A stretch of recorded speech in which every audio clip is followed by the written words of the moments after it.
келесіңдер ме балалар? Жақсы, отыра қойыңдар. Бүгін сыныпқа кім кезекші? Балалар түгел ме? Жақсы, отырыңдар. Ондай болса балалар, сабағымызды бастамас бұрын ортаға шаттық шеңберге шығайық.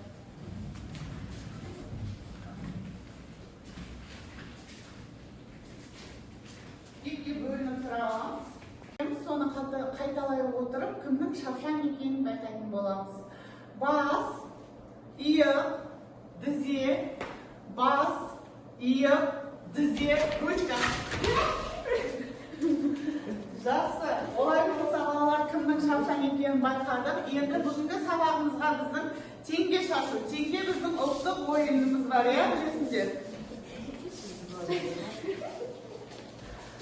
Жақсы, енді балалар қарасаңдар теңгелерінде қолдарында біреулерінде 10 теңге, біреулерінде 20 теңге. Екі топқа бөлінеміз.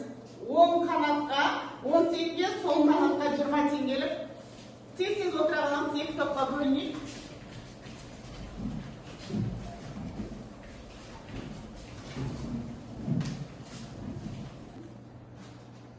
Балалар өткен тақырыбымызды еске алу мақсатында спин платформасында мен сендерге мынандай тапсырма дайындап келдім.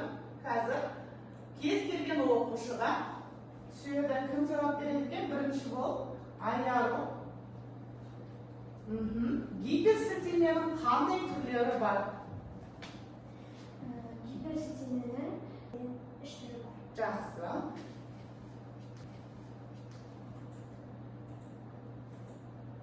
Келесі.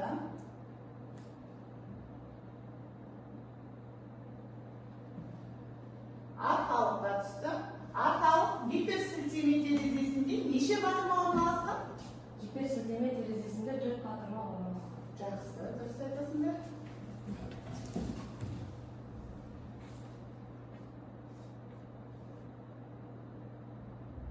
Нұрислам. Гиперсілтемені қалай қоюға болады құжатқа? Мәтіндік бөлігі немесе объектілерді берілген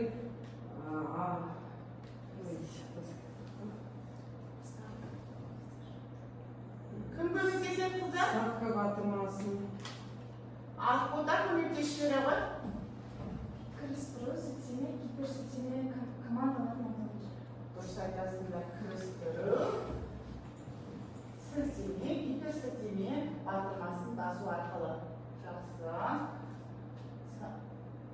Әділбек. Мәтін бөлігіне немесе объектілерге гиперсілтеме қойылғаны қалай білуге болады? Мәтін немесе объектілерге қойылған гиперсілтемені мәтін көк түсте және асты сызылғы болады. Жақсы. Келесі. Соңғы сұрақ. Гиперсілтеме дегеніміз бір бөлімнен екінші бөлімге өтуге мүмкіндік беретін сілтеме. Жақсы. Балалар, бүгін сабақ басталмас бұрын Санжар маған өзінің осындай өлең жолдарын шығарғаны туралы айтты. Санжар оқып бере қойшы. Ғылым таппай мақтанба, орын таппай баптанба, құмарланып шаттанба, ойнап босқа күлуге, 5 нәрседен қашық бол, 5 нәрсеге асық бол, адам болам десеңіз. Енді балалар Санжар шығарғаны өлеңі қандай екен? Жақсы ма екен? Бұл Санжардың туындысы ма? Санжардың өлеңі ма? Ол Абай Құнанбай атамыздың өлеңі. Яғни балалар біреудің өнер туындысын, шығармасын алу, ол бізде авторлық құқықты бұзуға әкеліп соғады екен. Енді бүгінгі біздің өтетін тақырыбымыз авторлық құқық және плагиат ұғымы екен. Дәптерімізді ашайық. Бүгінгі күнді жазамыз. Бүгін нешесі? Тәуірдің 16-сы жазамыз. Тақырыбымызды жазып алайық. Бүгінгі біздің сабағымыздың мақсаты авторлық құқық пен плагиат туралы анықтама беретін боласыңдар. Енді балалар, плагиат дегеніміз басқа туындыларын, ғылыми жұмыстарын, еңбектерін иемдену, яғни рұқсатсыз иемдену, заңсыз иемдену болып табылады. Ал авторлық құқық деген адамның өзі жасаған шығармашылығы, еңбек жолдары, басқа да музыкалық шығармашылықтары, ол әркім өзі не істейді? Еңбектеніп жазады. Енді авторлық құқықтың өзі бізде екіге бөлінеді: жеке және мүліктік. Енді балалар, жеке құқық туынды қайта басып шығару, туындыны аудару құқығы, туындыны әртүрлі әдістермен тарату, туынды авторы деп танылу және оны әртүрлі жолмен тарату, эфирде жол, болмаса жарнамамен таратуды айтамыз. Енді қазір сендерге өзгенің туындының кейбір қажет бөліктерін қалай пайдалануымызға болады? Өзімізге қалай пайдаланамыз? Өзгенің туындысын пайдалануымызға бола ма? Өзгенің туындысын болмайды. Онда егер біз өзгенің туындысын алатын болсақ, оның сілтемесін, болмаса авторын міндетті түрде көрсетуіміз керек екен. Яғни реферат, ғылыми жоба, баяндама жазатын болсақ, біз не істейміз? Әдебиет кітаптардан, интернеттерден аламыз. Оны алғаннан кейін өз жұмысымызды не үшін аламыз? Толықтыру үшін аламыз. Оны толықтырғаннан кейін оған не істеуіміз керек? Сілтеме беруіміз керек. Жазған жұмысымызға плагиат ретінде қарастырмас үшін біз не істейміз? Сол шығармашылық адамның жұмысының сілтемесі, болмаса авторын сол жерге қойып кетеді екенбіз, белгілеп. Енді қазір топтық жұмыс, жеке және мүліктік құқық дегенімізге екі топқа беріледі. Бірінші топ мүліктік және жеке. Кітаппен жұмыс тез 5 минут уақыт беріледі. Балалар,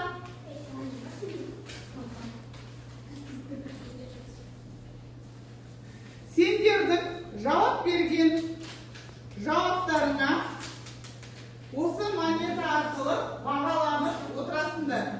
Бағана бізде Санжар жауап берді, Әділбек жауап берді, Айшуақ жауап берді, Аяру жауап берді. Қараңыз, топпен жұмыс, орнымыздан тұрып, топқа бір-бірімізге топтассақ болады. Жеке мүліктік көмекшілерін қараймыз.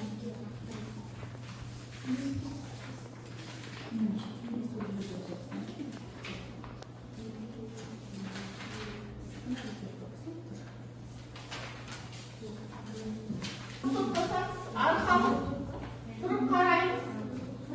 Сендер жеке, Санжардың тобы жеке, Әділбектікі мүліктік. Әділбек мүліктік. Жазамыз балалар.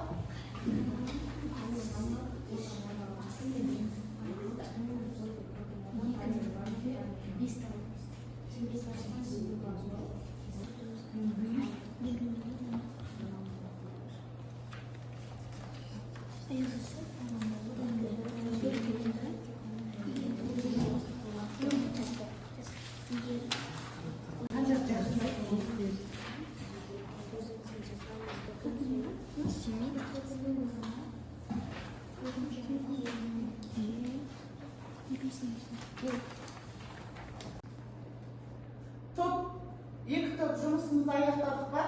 Онда бірінші топ жеке құқық шығып қорғау баштайды.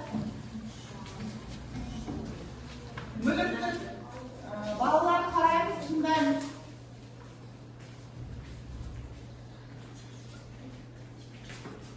Тез шығамыз болды. Қараймыз.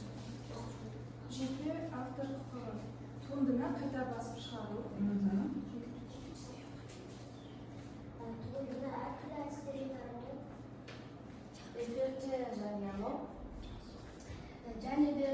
авторы деп танылу. Туындыны аудару құқығы. Жақсы балалар, отыра қойыңдар. Жеке құқықты осындай білесіз. Етаптан қарайтынен мүмкіндік арқылы бере қойыңдар. Келесі топ қорғауға шай, мүліктік.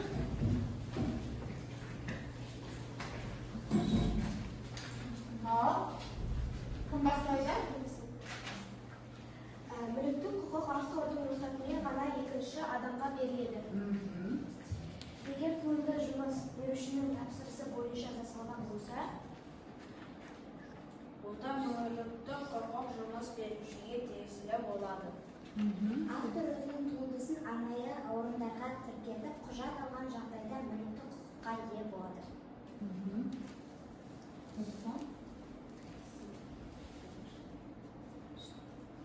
Мүліктік құқық авторлық рұқсатымен ғана екінші адамға беріледі. Мүліктік құқық автордың несімен ғана беріледі? Рұқсатымен ғана беріледі. Жақсы ойлауыңыздар. Мүмкіндік.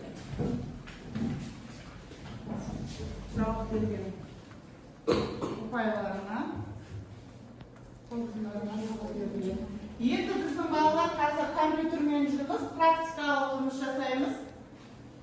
Практикалық жұмыс компьютерда PowerPoint бағдарламасы арқылы Қазақстандағы музейлер тақырыбында 1-2 слайдтан тұратын презентация жасайтын боламыз. Және презентацияны музейлерде тұрған туындылардың суреттерімен толықтырасыңдар. Үшінші презентацияға осы туындылар туралы ақпарат енгізетін боласыңдар. Кәне, бұл бізде жеке жұмыс. Әркім өзі жеке отырып компьютерда жұмыс атқаратын болады.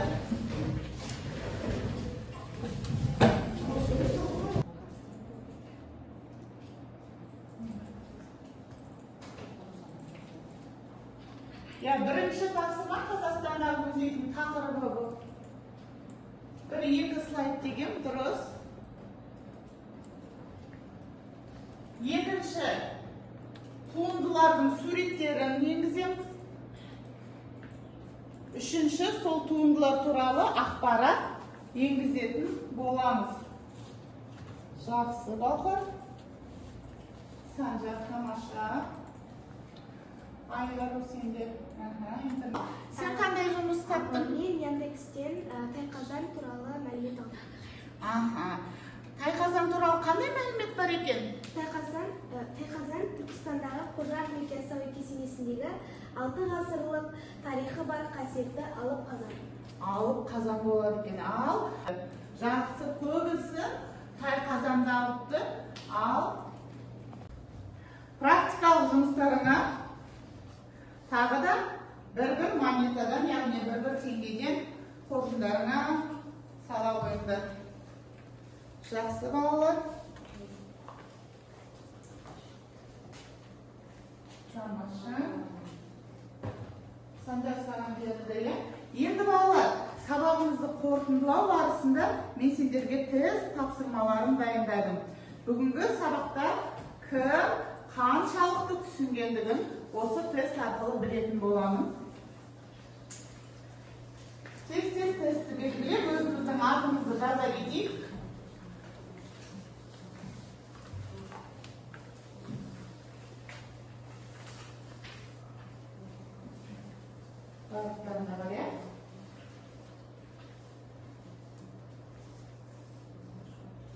Бері өткен өзіміздің қайталаған тапсырмаларымыз.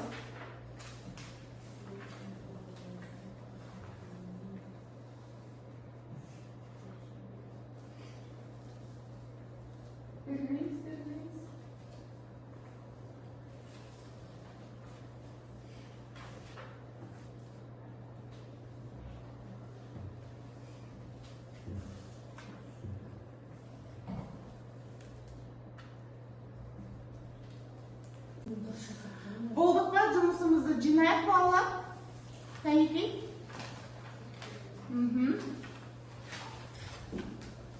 Сонда жинай бер. Енді бүгін өткен тақырыбымызға байланысты маған кері байланыс мұғалімге хат жазамыз. Ар жаққа бере ғой. Мұғалімге хат. Бүгінгі сабақтан не түсінікті болды, не түсініксіз болды. Ана алғамасының көмегімен жазатын боламыз. Және кімде қанша монета бар, соны сол неге жазып кетеміз анда СМС-ке. Кімде қанша монета жинағандықтарыңды, бүгінгі сендердің алған балдарыңды есептеп. Жазып кетеміз. Өз аттарыңды жазып, жақсы балалар ола болса, маған кері байланысқа жазған телефондарымды жинап берсеңдер, және күнделіктеріңе бүгінгі үй жұмысын жазып алайық. Сабақ аяқталды.